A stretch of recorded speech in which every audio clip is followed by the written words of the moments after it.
dusome ijambo ry'Imana. Dusome ijambo ry'Imana icete Paulo yandikiye Abanyefeso igice ni cya 10 mu mabari igice cya 6 Abanyefeso 6 Abanyefeso 6 no kwibukanya guhera ku murongo wa 10.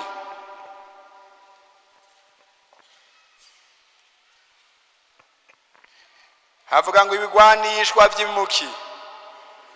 by'umukristo. Ku murongo wa 10 ngo bisigaye muremesherezwe mu mwami wacu no mu bushobozi bwiwe bwinshi, mwambara ibigwanishwa byose by'Imana kugira ngo mushobore guhagarara mudatsinzwe n'ubugunge bwa wa murwanizi. Kuko abo tunigana atari inyama n'amaraso, ariko tunigana n'abakuru n'abafise ububasha n'abaganzi y'isi y'umwiza n'impwemu mbi z'ahantu ho mw'ijuru. Kubw'ibyo mwabira ibigwanishwa byose byande by'Imana kugira ngo mushobore kudatsindwa ku munsi mubi, kandi nimwaheza byose mugahagarara mushikamye.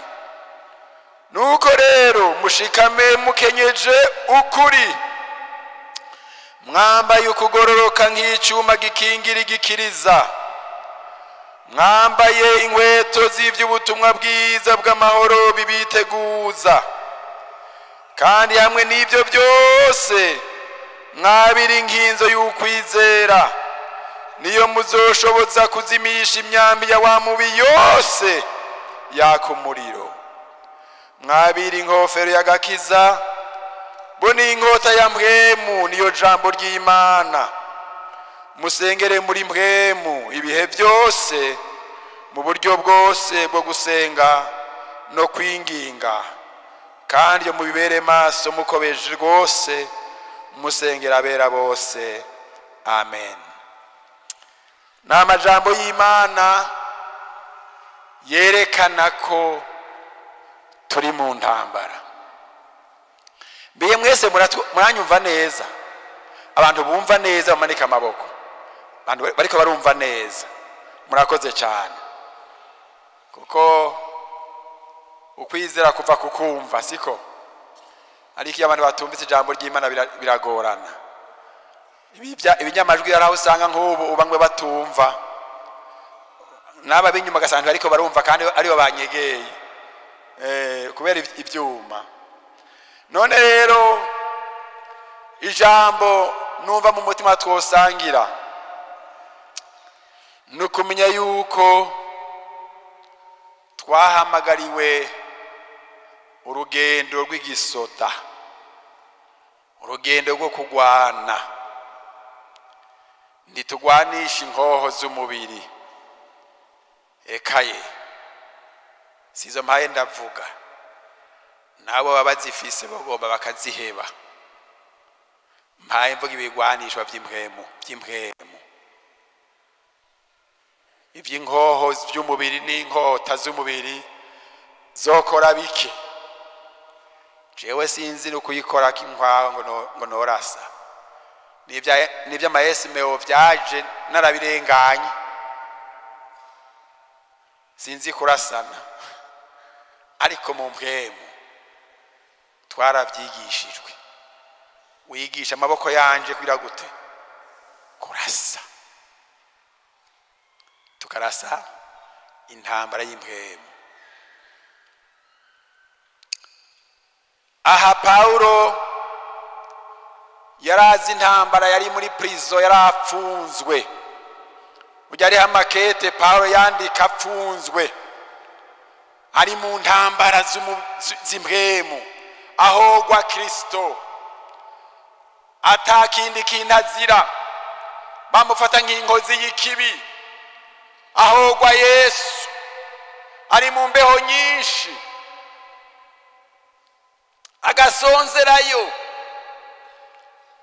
Niho yandikiye Abanyefeso murabasoda ntimugire ngo mwahamagariwe kugendagenda gusa munezererwa ku isi ati mwambara ibigwanishwa byose by'Imana itanga kuko azi ko turi abantu turi mu ntambara shengero ry'umwami turi mu ntambara ntihagira umuntu yo kwibaza ko turi mu karuhuko turi mu ntambara idashira turi mu rugendo rw'intambara kandi uko iminsi igenda irengana ntabwo urugamba rugenda rworoha ntabwo iminsi igenda yoroha irushiriza kuguma irushiriza kugora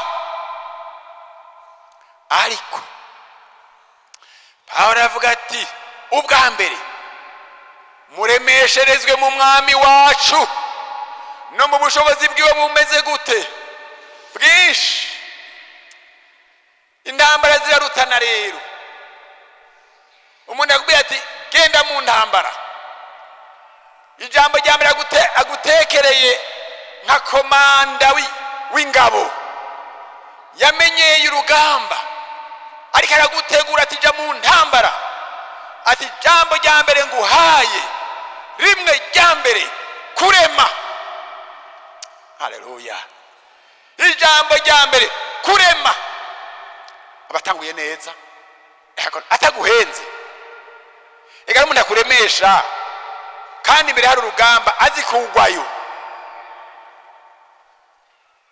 cange kakaba karimi gusa atabushobozi afise mugabo we wavuga ati ubwa mbere kurema ati ijya mbere muremesherezwe mu mwami Yesu ati ijya kabiri ubushobozi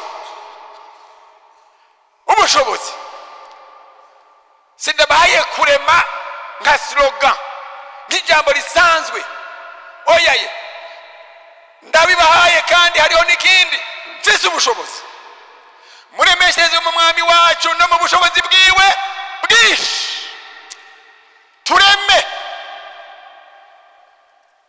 kubera iki ni kubera ko intambara yacu ihera mu nsinzi amen intambara y'umukristo w'ukuri depart ahihera ihera mu nsinzi ya Yesu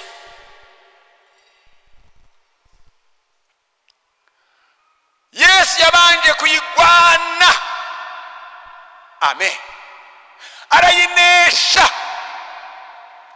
azana insinzi ku cyaha cyose no ku rupfu rwose no kubitugirira nabi byose afise insinzi yuzuye kandi yaramugoye agwanira jewe ku giti canje nawe we ku giti cyawe arakugwanira azana insinzi yuzuye atacyo yokongerwako ati Nowa ndakuzaniye insinzi ku caha raba nagutsindiye ibyaha byawe byose nabirishe raba nta rubanza ugifise uri umugororotsi raba agakiza mwako kiri mu isi genda urwane ariko bitwaje iki iyi nsinzi mbega twaratsinze muri Yesu aravuga ati rero ntimukwiye kugira ama ese ntimuzigiye kugwana nk'abagiye gupima nk'abazi ko hari aho boherayo oya yavuze ati bwa mbere hoho fortifiez-vous abazi igifaransa bavuze ngo fortifiez-vous ni ibintu by'itegeko ni ibintu bivuga ngo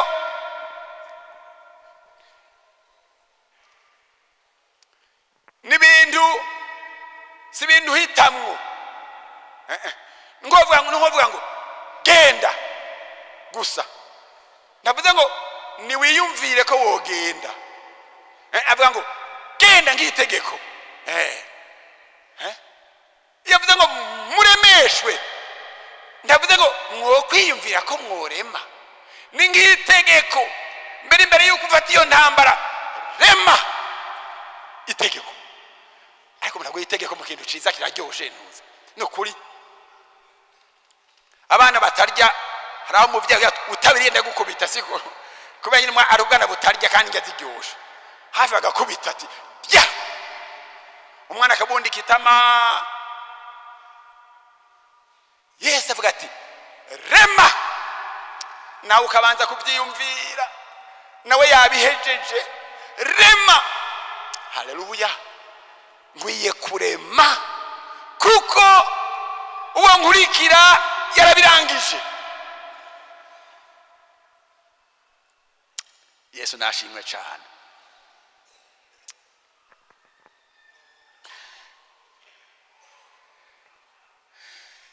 Erega Yobu yaravuze mu gice cy'indwi ku murongo wa mbere. Yobu igice cy'indwi ku murongo wa mbere yavuze ngo mbe Yobu, gitabo cya Yobu igice cy'indwi ku murongo wa mbere havuga ngo mbega umuntu akiri mu isi ntaba ari mu ntambara n'imisi yiwe si nk'iy'umucangero. Mbega umuntu akiri mu isi ntaba ari mu ntambara. Mbega mu Gifaransa bavuga ngo iki? Soldat siko bavuga soldat. Turi mu ntambara mugabo ni ntambara duhera muri victoire.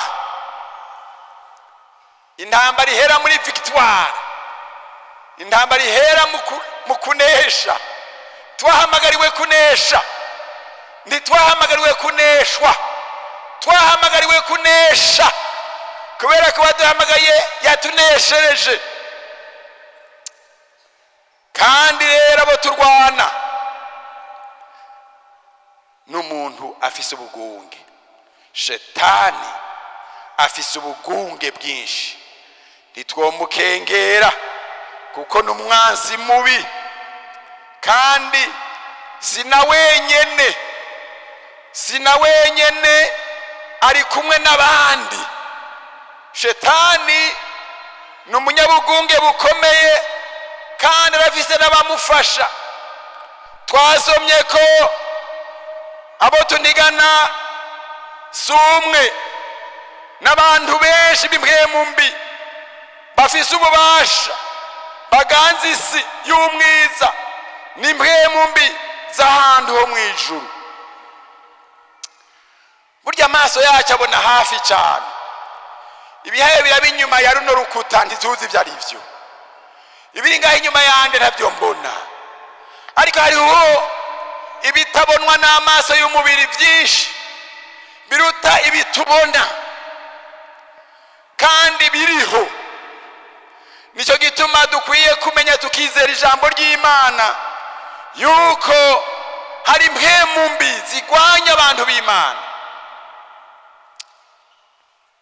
Hanyuma rero Satani wewe ni mubi gusa.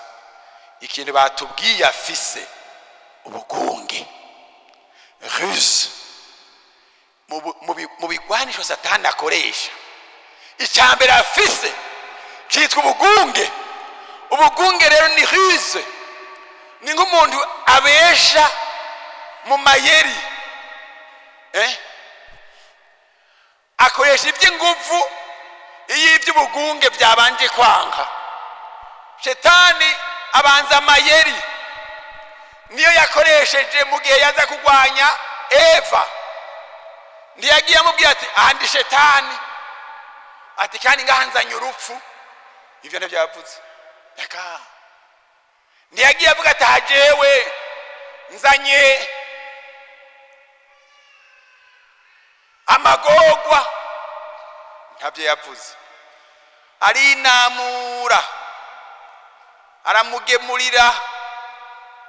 amugemurira amajambo y'amayeri.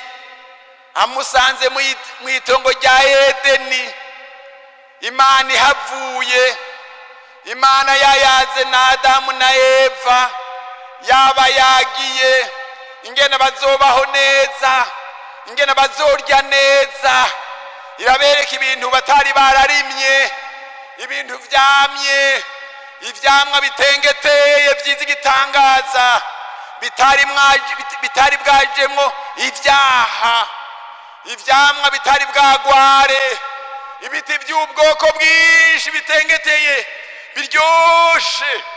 Imana iramutembereza ati ibi byose uzoza urabirya rero Adamu na Eva, wamururya indya ziryoshe, imirima miremire, ati bimuzobirya. Sinzi ko yavuze ati merci, navyo nzi, sinzi kuko Bibiliya nivuga vyose, ibyo ari byo byose Adamu yaranezerewe, atangura kuza arabirya, akumva biraryoshe, nta ngwara yarimwo, ntiyaruha, naho yakora ntiyaruha, yari afise itongo ngo aririme aribungabunge, mugabo ntiyaruha. Ati iki giti naco, iki giti ntuze ukiryeko, mbere ntuze nagire gute, ntuze nagikoreko. Ivyo byose muko nzava nkarya ibi byose nkabiheza, ndakirondera kwiki.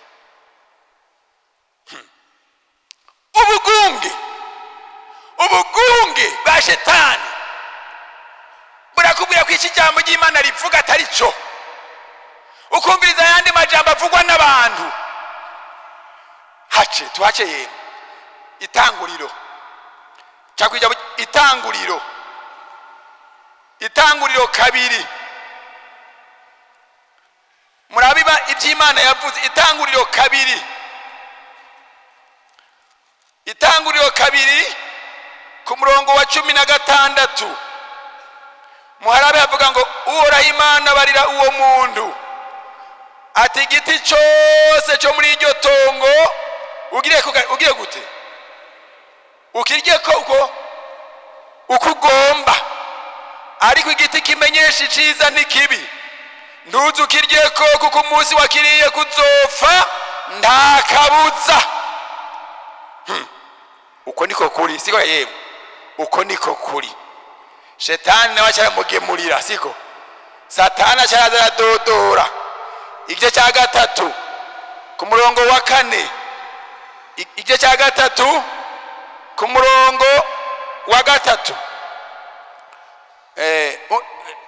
ariko ibyama ku giti kiri hagati mu itongo n'iby'Imana yatubujije ngo ntitubiryeko canke tunagikoreko kugira ngo twoye gupfa. Umurongo wa 4, iyo nzoka yishura uwo mugore ngwiki gayemwe, ngwiki haba n'intete ntimuzopfa, kuko Imana izi yuko umunsi mwabiriye kamaso yanyu azokwihweza mukamera nk'Imana mu byo kumenya iciza n'ikibi. Yesu adufashe. Imana iti muzopfa nta kabuza. Satani nawe ngwiki haba n'intete ntimuzopfa. Ako Shetani ntimumva ko yubahuka. Imana iti muzopfa muriyeko, agashaza ati haba n'intete ntacyo muzoba, ahubwo muzoca mugira ubwenge bwinshi, muzoca munezerwa. Umugore amaso ibyifuza byavuye hehe, acyarapanuka arifuza arakiryako. Mbega yarapfuye,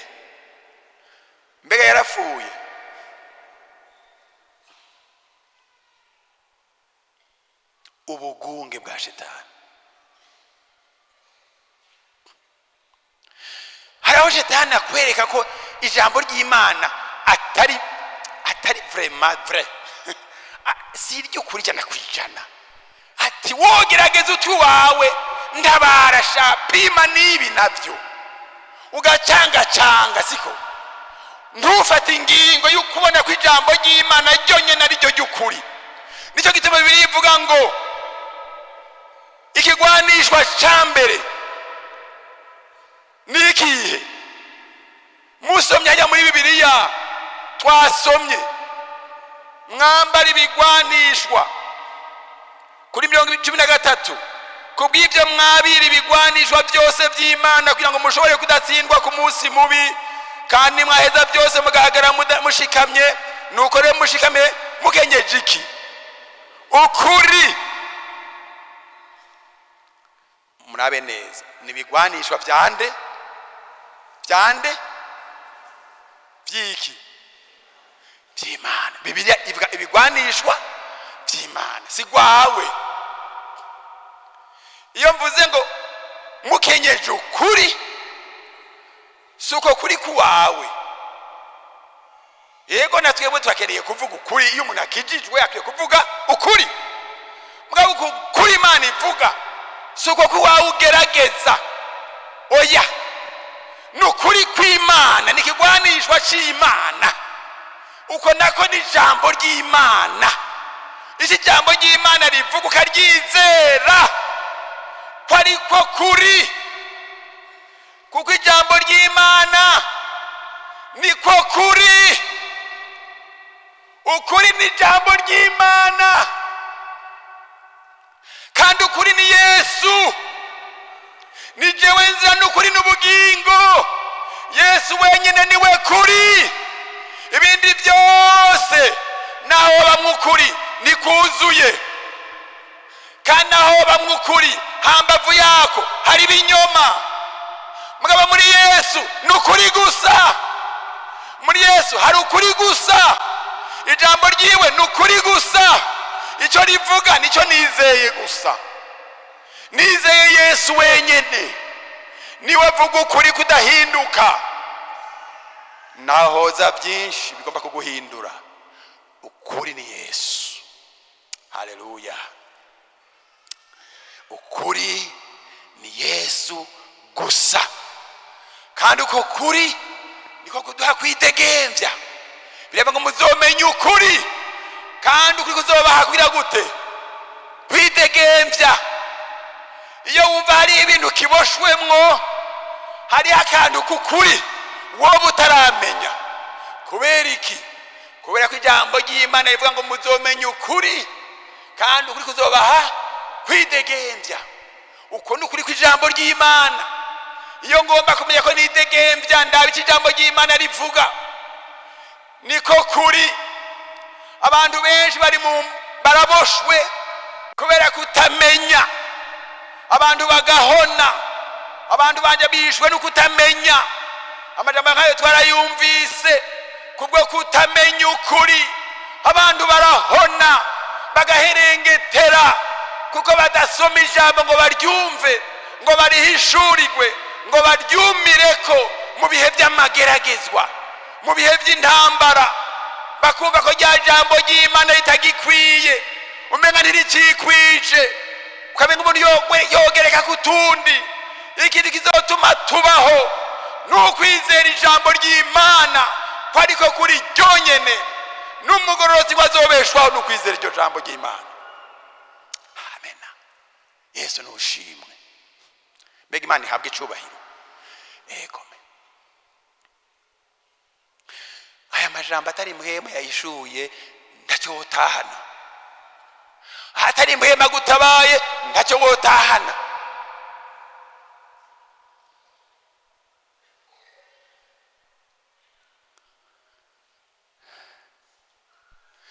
Kuko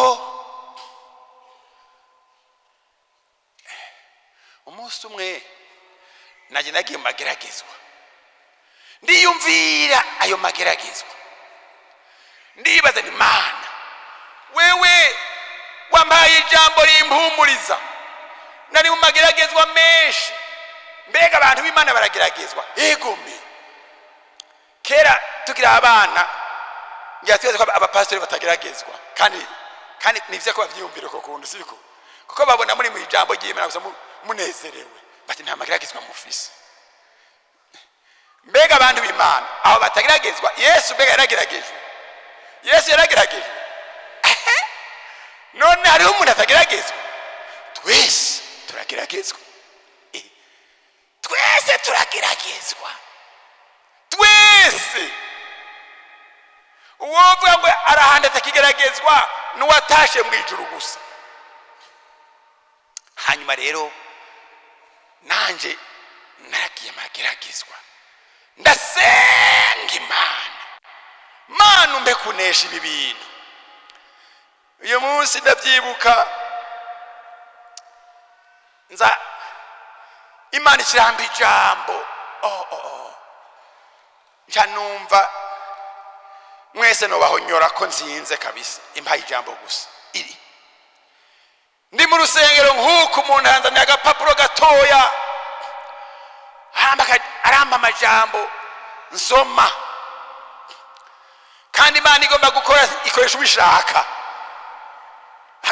akagore ntarimenyereye gatanguye gukura aza kunkora ko inyuma naje nibereyemo amageragezwa arankora kuko nyene ati ndamurabuko aca magapapuro gatoyi nyama niyumviye ni yantu wunsaba urazi ko abantu dutinya gusabwa ngira ngo siko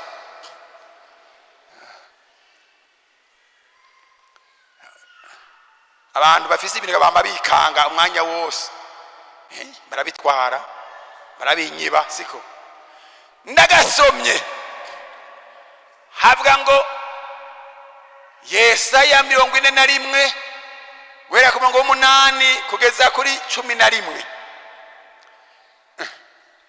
ndagasoma namwe muhasomaga erega ni jambo ry'Imana havuga ngo iki Yesaya 41 ku murongo w'8 ngira murahazi imuharabe Yesaya 41 mbaye mvuga kukuri kw'ijambo ry'Imana mbaye ndavuga ikigwanishwa cyitwa ukuri ndasoma ayo majambo y'Imana yampaye ndi mu rusengero havuga ngo iki ngo ariko wewe Isirayeli musavyi wanje niko avuga Yakobo uwo natoranije rubyaro rwa Aburahamu umukunzi wanje wewe uwo natoye kagukura hariya ku mpera z'isi nkaguhamagara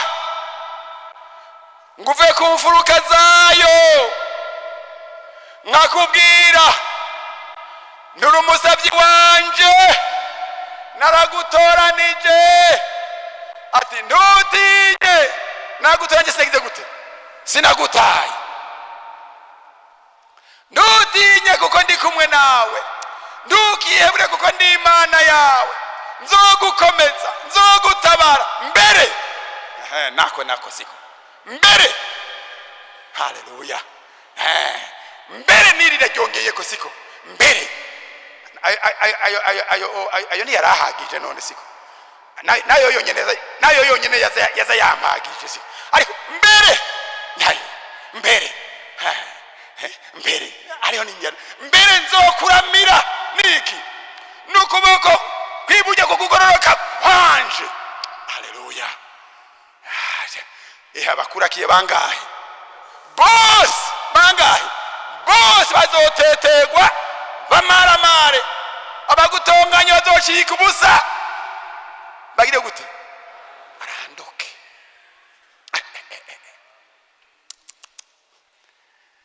iryo jambo ayo majambo haciye imyaka 20 haciye hafi imyaka 20 ndayaronse majambo mwabantu b'Imana noko n'abantu hafi ndabahonyore dusohotse mu rusengero ni mada yo turatsinzesha ya ntambara yose turatsinze Mungu hafi duce tugira umunsi mukuru dutumira abantu kubw'ijambo gusa ndose ukuri kw'ijambo ry'Imana nidanesheje hari ku munsi wa Mungu hinge rero kuwa gatatu mwari kuwa gatatu cyangwa kuwa kane haza umwambi ndigeze kubona mu buzima bwanje emwe mana yanje igeragezwa ndigeze kubona ndizeye ko ritazopfa risubiye rirankubita ubwenge burazima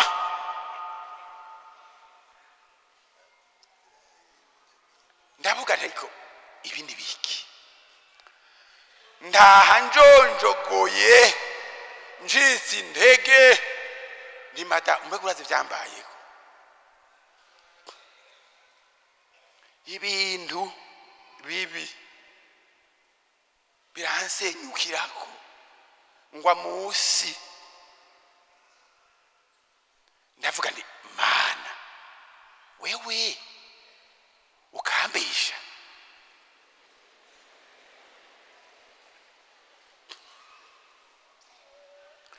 wewe hajya amajambo siwo yambaye none atani misi ngahe ihaciye hari kuwa Mungu wewe ukambira yuko ndakwiye gutinya kuri kumwe nanje ko ndakwiye kwihebura kuzondamira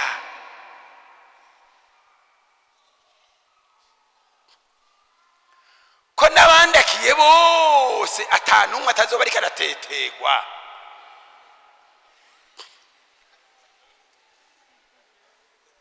nukuri ahanini ariko aratetegwa ubu ninde nibo canke nijewe kundetereje kumaramaje bimwe nyine wavuga ko bizoba kubansi kuri jewe nyene niho biciye biza jewe nyene mwabantu sinobitomora byose ntacyo bimaze mugabo naramaramaye narateterewe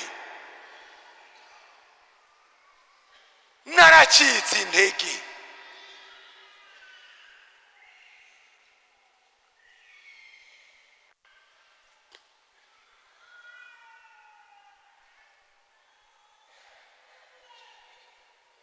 narihebuye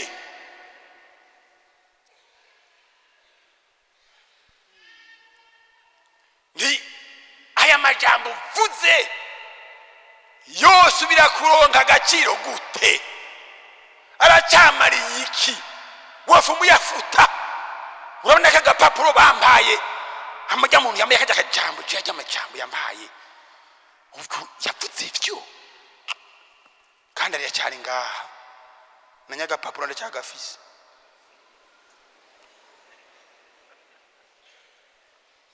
narakabitse sinagatabuye kamaze imyaka ishika hafi 20 gapapuro gatoya kandi akiyambaye nananezerewe ndagira umunsi mukuru nkagira nzoyamamwo nkagira nzokwama nezerewe ndagenda mubaza mu nyuma ni mbega uyu muntu yitwa mama naka ninde ngende mu bantu baba mama aho bari bicaye nari nabonye ahantu yarengeye ndabaza umuntu ndi wewe wambaye kano gapapuro atekaye ndino ni umuntu yitwa uko ninde ngo nuriya ndamwegera ndi wambaye kano gapapuro atego none byagenze gute zangavuga igiswahili sinikirundi ngo ndikuwa naomba sibajambe nilikuwa naomba nikakuona mu ndoto sema mvuga byose nikakuona mu ndoto hanyuma na Mungu akanipatia yale maneno sijui bizi kunapitia sijui kurachamwo tandagena mpayo majambo na nayo yonyene ndwara yo majambo yonyene yo naragiragijwe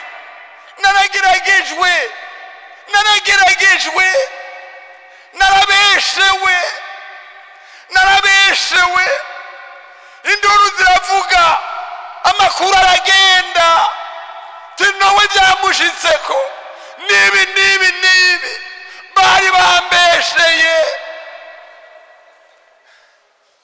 byari binyoma mugabo ndako nabisigura wamwe ndako nari kubisigura mwabakozi b'Imana muraza murasengera abantu mu muryango yuguruye cyane cyane abagore n'abakobwa ngo mu kwihanisha mu bihanishiriza mu rusengero apana mu byumba apana mu mabiro eka barambesheye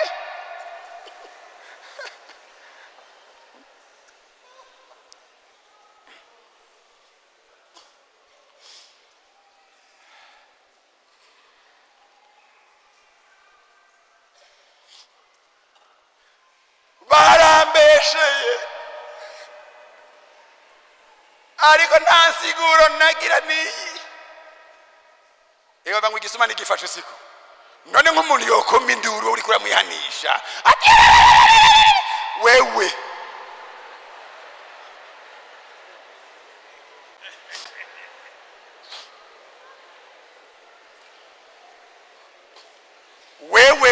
wobisobanura gute ko atari byo bapima gute wewe wobisobanura gute mbe Yosefu abamufata yashotse atsindaga yemwe yarapfunzwe imyaka 10 niyo sikwaje 10 niyo mbega yaho ukuri baramubesheye kandi Imana yari yamuhaye amasezerano kazokunamigwa yo abantu bose muvukana batse kugira ngo twagize gakeye mbe naso na nyoko yabironse imisi haciye bana naje bari bambesheye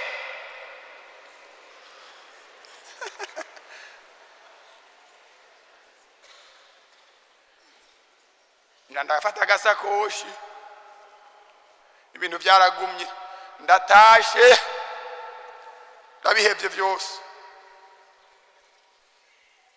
nimuhira ndicara nakazi ndagahebye ariko barambesheye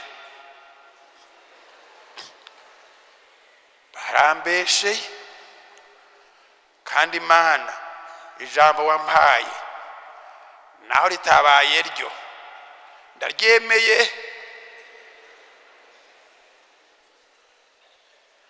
ntutinye ko ndi kumwe nawe sawa ntukiyebure ko ndi Imana yawe sawa sawa gukomeza nzogutabara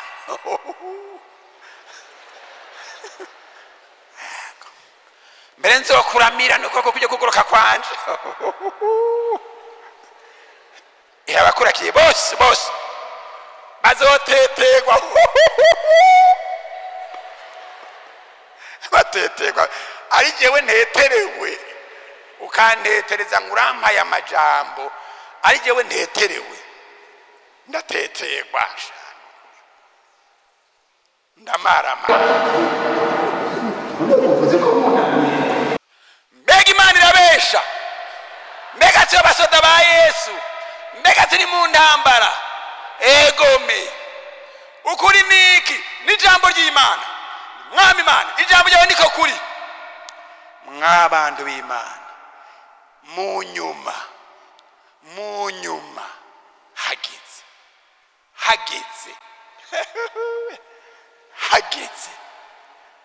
hageze yaho hageze ikinyoma kimaze kuruha siko ikinyoma ntigishoboye byose kiraruha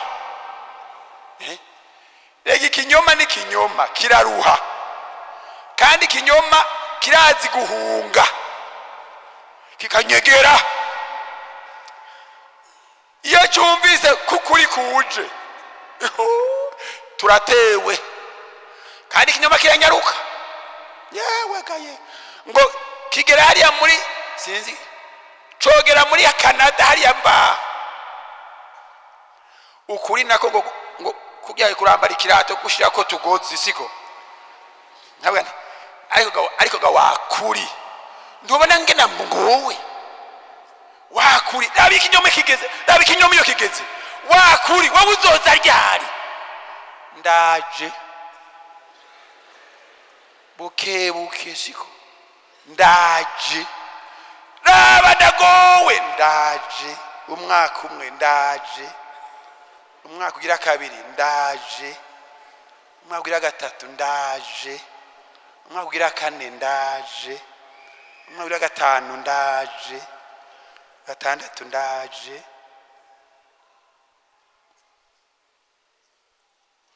ku mwaka ugira indwi ndashitse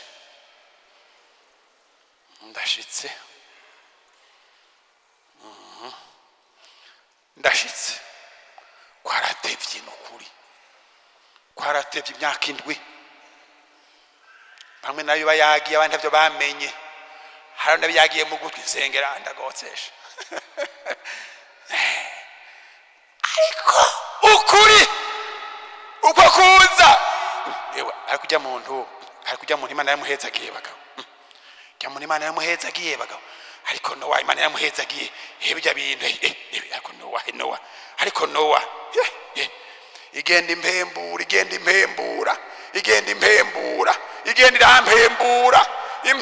impembura emwe ndava ndatinywa kabisa babandi ndaho twohura bo kwinyegeza yo tunyegere kabisa ariko narabahariye nawe wobaharira namwe mnafisa abantu mwobabarira bangaye bafisa abantu mwobabarira yego muvuge muti tubababariye nibe ku munwa gusa tubababariye nato tubababarire bakoze tubababariye n'ukuri ntaje badutwaye rega none ko mugisha ega nawe uzotwiba umugisha nawe uzokwiba umugisha wawe nawe uzokorako binigwawe biracunzwe ubundi umuntu arambira ngo wewe ngo uronge iyo jipe ngo ntiwaciye ucaje ahantu ngo bereke waronse jipe nk'iyo ntiwacu ucaje ahantu ngo bereke uti he ni mundabeshe ngena nsigaye meze mbega uyo muntu yarambanuye neza yarambanuye ko ni murabe rero yarambanuye byo niyo ndavyibutse kakanjamwo ko ngiye boce batinya bakagira ubwoba njankata kuko niyambwiye ko ijewe nzoba maramaza oya niyambwiye ngo wewe no uzoje kuba maramaza oya Imana yavuze gusa bazomaramara gusa ndiyandumye kuba maramaza oya cyo gituma nakeneye kubavuga ko ibintu byinshi mbaye mvuga ukuri kw'ijambo ry'Imana gusa haleluya mukenyeje ukuri kw'ijambo ry'Imana ijambo ry'Imana ryariganje yarambezagiye nubazombezagira azongera mpezagire ku mwigwa yarambezagiye nubazombezagira azongera mpezagire kukwaro mwigwa neza mwabantu Yesu yarampezagiye arasubira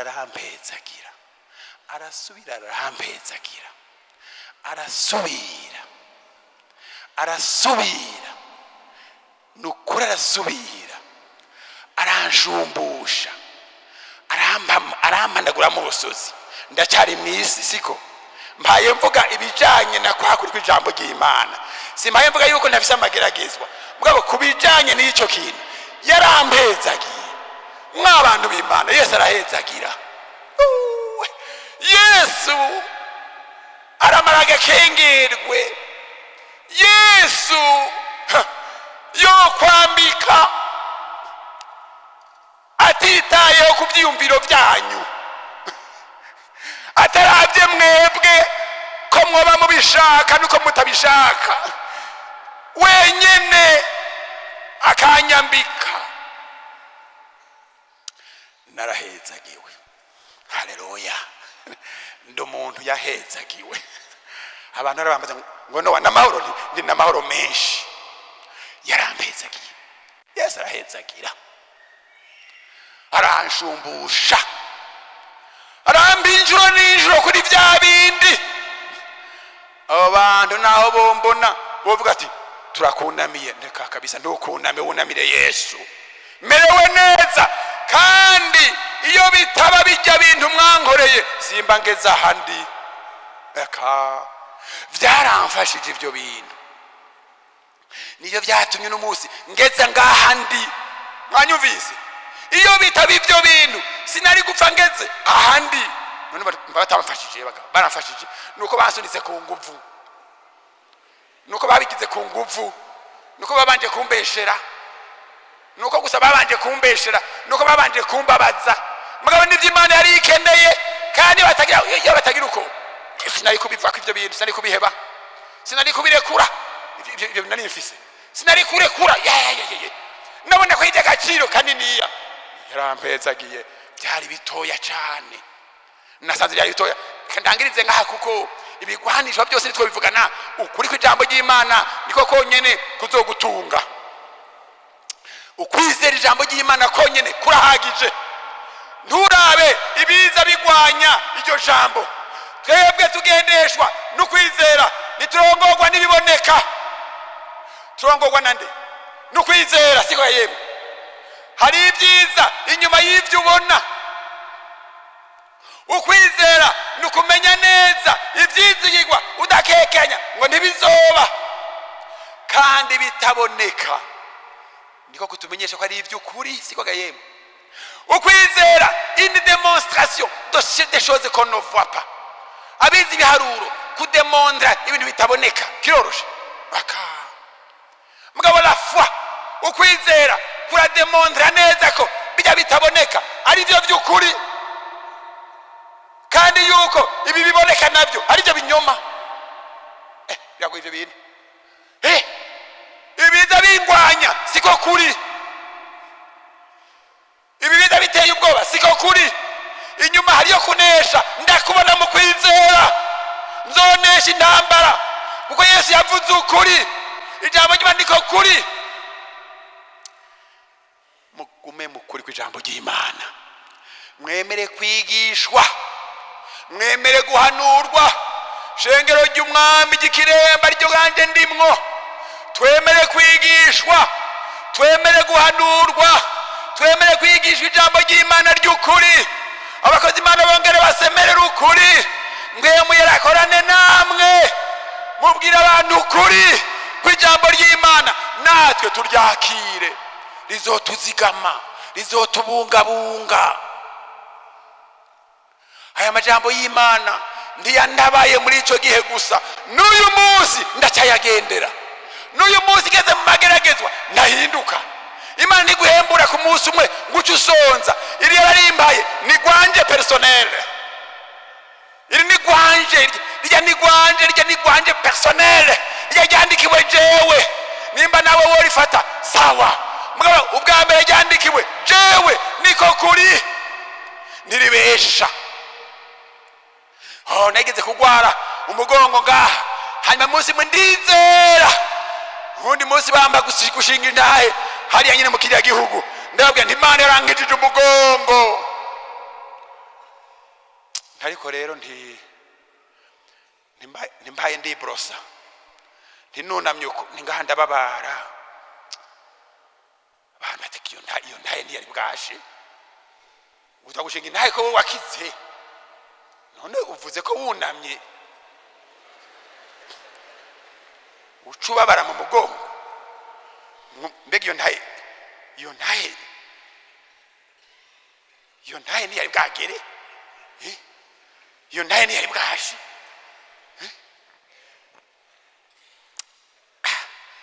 Sinzi ko mubitahura ariko ukwizera niko kutumenyesha kwiboneka ibitaboneka ari iby'ukuri. La foi est une ferme assurance des choses qu'on espère, une démonstration de celles qu'on ne voit pas. byizigirwa udakekeye ngo nibizoba kandi nibitaboneka nibitabonwa nibitaboneka niko kumenyesha neza ko ari iby'ukuri so kubibona ni ukwizera kumenyesha neza biriya ntabona biriya ntariko ndumva niko kuri kuko ijambo ry'Imana niko ribwira ingoma za Yesu nizo zabakijije. Haleluya. Ingoma za Yesu nizo zabakijije hari kera byarabaye kera zarangijije. Ndabwira abantu b'Imana ni ukwizera natura ukuri sinatura amasantima sinatura ibyo numva sinatura ibyo mbona natura ibyo ijambo ry'Imana rivuga ngo narakize kubw'ingoma za Yesu ndi muzima ndakomeye amagara yanjye arimo gukira aho sagenda mbo gukira Yesu hose yashizeyo gukira siko naho numva ibisonga n'ibisonga ngaha nkumva ibisonga byinshi ngaha Yesu siwe yabishizeyo yashizeyo gukira aho hose hariyo la guérison aho hose hari la guérison aho hose hariho la guérison ingoma za Yesu aho hose zashizeyo la guérison aho hose zashize gukira abakozi b'Imana aho hose Yesu yashize gukira la guérison pastor amfasha mpamvu kuri ndamukunda cyane kuko we yaravyize hanyuma rero aho hose hariyo gukira aho hose Yesu yashizeyo la guérison aho hose aho nyene mugwaye aho nyene Yesu yashizeyo ugukira muhitemwo rero wizeye icyo Yesu yashizeyo cyangwa wizeye icyo wumva Satani yashizeyo niwo uhitamwo kandi umugororotsi wanjye azobeshwaho n'iki kindi umugororotsi wanjye azobeshwaho n'ukwizera jewe rero ntumpindurire nizeye ibyo ubu jewe ndaryohewe muri Yesu ewe maze gushinga iyo ntahe mwemwe mbona asa n'umuntu agwaye umugongo mbona asa n'umuntu agwaye umugongo kweri mubiravye mwabonye akantu kerekana ko nuba ngwaye umugongo gahago mwemwe murakabona bukebuka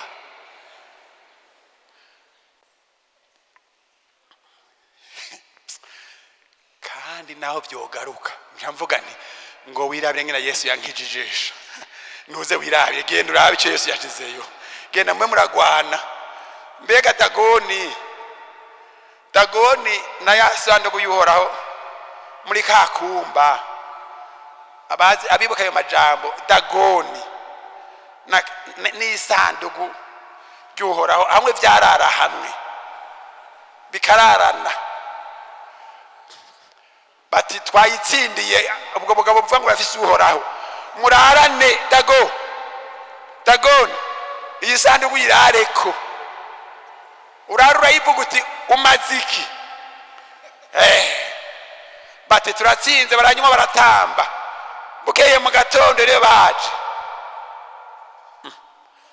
buguruye uko bati birabaye ibi bintu Dagoni yaguye hasi Dagoni birabaho none ari umuntu yuguruye arubaho ugatemba gata Dagoni arabaho ntibibaho ngo baraduza ngira baraduza buke ndikimeneke gatwa tugotsi Imana yaje ntimeneke baraduza buke barasubira barashinga baratuma gatwa barasubiza ko neza buke bati nukuri ibintu bibaho Dagoni yaje umenye ko ukomeye ivyagushikiye nabyo twomenya ariko ntibisubire ni wewe kuri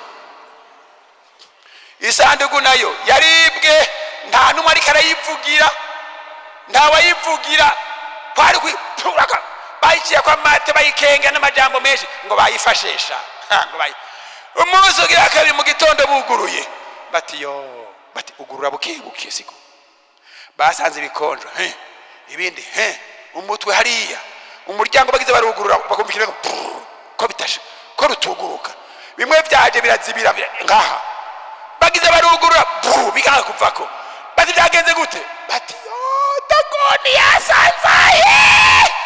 Dagoni yasanzaye urabaye ubuyobe Dagoni yasanzaye bati kura iyo sanduku basubize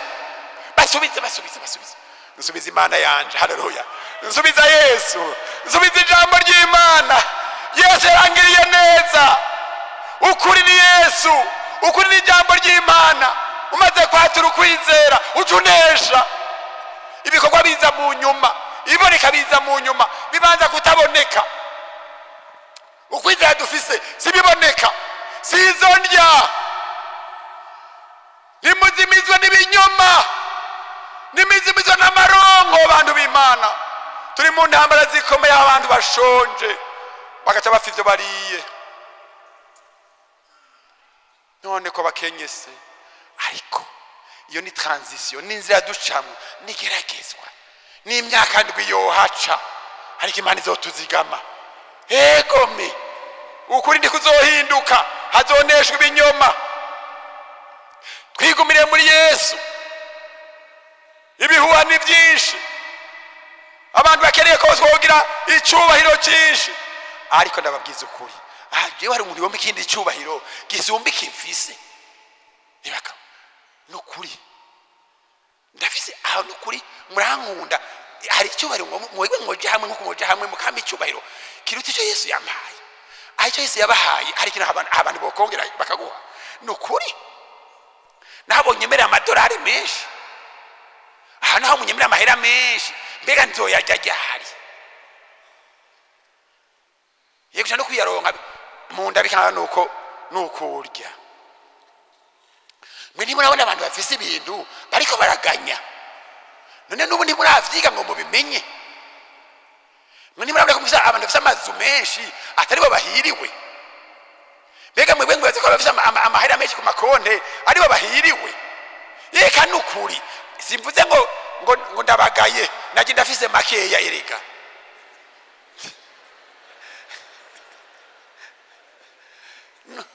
Nuko atashoka gwira, ariko ndafise makeya. None mwe nivyo duke nta dukeya nukuri, hari two mufise siko kandi munganya. Ariko wowe arabuku umutunzi nyawe nini ngaha muri mwebwe, aho usubye ubundi nindega yemwe nuwifite Yesu gusa nuko siko. Ufise Yesu neza ubona umutunzi, nayo ibyo bindi by'ubwo buhera buzosigara.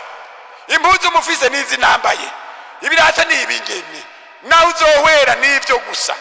Bagomba bana bikwake bafite bakwambitse. None abantu b'Imana ngo twigumire muri Yesu. Ndabahanuye ndi mutoya, ako Yesu ni munini. Jambo gira ngo nimwatsonsomerana ngo mwirinde ntimuhezanye. Mwaratwigishije ibintu mwabakozi b'Imana, nditwo barata mukiriho. Uravyumvaga yemwe? Yega ndiko ndabanezererwa, nuko nje nigira hariya jewe, yega je mbakure cambiruka.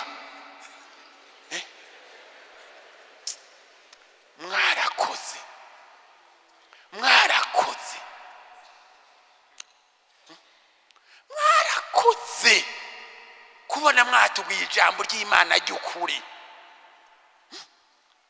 kubona mwatwigishije kwihana ibyaha no gukunda Yesu no gukundana no kutagira inzigo no kutagira urwango no guharira abansi no kutagira. Mwarakoze kutwigisha ubutumwa bwiza, muragahezagirwa n'Imana. Ndabashimiye abakozi b'Imana, ndako no bivuga. Mbara nivugira nti nikumburiye umutama wanje hari aracyari yitwa Kosani, mwe ntimumuzi, neko atari umukuru muremure ngo ashikino hika, ariko ndamwubaha uyo muntu. Akanyigisha ijambo ry'Imana bukebu kadashikuza, buhoro buhoro. Yo bapendikoti muri abantu beza, naho mutatwigishije gutamba ngo dushiheje umutima dutambe gose, vyarafashe. Ubwanwa ubutumwa bwarafashe mukunzi wanje hariya, ariko mwatwigishije ibintu biryoshe, ntimuzobivemo. Kandi mwova mu Yesu nzosubira kuvamo njahe, eka nzoza mvira muri ivyo bishasha batambwiye botangura ubu. Naratahuye, muragahezagirwa n'Imana. Murambe, ariko murambiye kuzonesha. Ntibazoduwe ntabiriyo nta mahira ajya mufise akwiriye. Imana igomba kutwongera yo twogera, nimba ubona ko muyakeneye yobongera amahera n'amazu n'imiduga mugabo je numva atari byo nkeneye kandi naho ndabikeneye igenda ibimpa biranyomako he bigera binyuma ngo barakongeye ne bakongeye iki amahera shiraho no kuri batanyongeye naho ndo bakwiza baguma banyongera ndakubwije ukuri ariko ivyo nibinkurikira siko birivuga ngo dusiganirwe ibyo twashizwe hehe imbere hariho nibindi twashizwe hehe inyuma ivyo twashizwe inyuma byo bitwomako siko ariko ibyo twashizwe imbere niki nagakiza ni Yesu nibyo twiteze ibyo bintu tubikurikire twihanganye turafise kazoza kandi ni vuba Yesu aragaruka vuba tugira ukuri mu mitima yacu nukugororoka twahawe kubwo kwizera n'ibirato byo kuvuga ubutumwa bwiza Yesu kundu ibirenge by'abazanye inkuru nziza ari byiza ku misozi ubwo nibwo butumwa tuvuga hariya n'ibindi bigwanishwa dufite n'inginzo yo kwizera n'agakiza kadahinduka dusenga muri mpwema pana by'idini gusenga mu mpwemu usenga wumva ko uyaga n'Imana samasaha 5 suguharura ngo naraye ndasenga bugaca cyane uva ngo namaranye umwanya ungana iki na Yesu apana mazi iminsi 3 nisonzesheje rimwe na rimwe ukabigwiramwo dukeneye umwanya watwe na Yesu umwanya ufise karite amasengesho afise karite nofuma marana na Yesu isahime hako nisonzesha nkazana inyigisho zitagira inzira ngo neretswe ibi nibi ngo navugishijwe ibi nibi reka gushikuza reka kubesha kuraho ibinyoma n'ubugunge amahera yarondera ukundi icyubahiro kirondera ukundi niwigira umuntu w'impwema hambaye niwigira agakura uvuga ubutumwa uciye bugufi uririmba uciye bugufi naho wokwerekwa n'ingabire y'Imana gusa naje yogomba kuyimpa yoyimpa ariko ko yayikwizigije ntiwibagirwe agakiza no kwenda mukuri kw'ijambo ry'Imana ntiwibagirwe kuhanurwa no guca bugufi ntiwibagirwe guca bugufi Imana ibahezagire cyane murakoze kandangirize ngaha Imana ibaha umugisha kwari kuvuga ngo turabasoda twambara ibigwanishwa n'umunsi twigije ku ijambo ryitwa ukuri ibindi twobicako byose ariko ndabasabye ngo mwihanganire amageragezwa Yesu aratabara turabasoda ntiduhemukire umwami ari hafi mu kuza hanyuma azotuzigama azotugororera Imana ibahezagire mwami Imana ndagushimiye ijambo ryawe kandi ko ari mpwemu yarashishikara kuri kwicitsa mu bana bawe uduhezagire.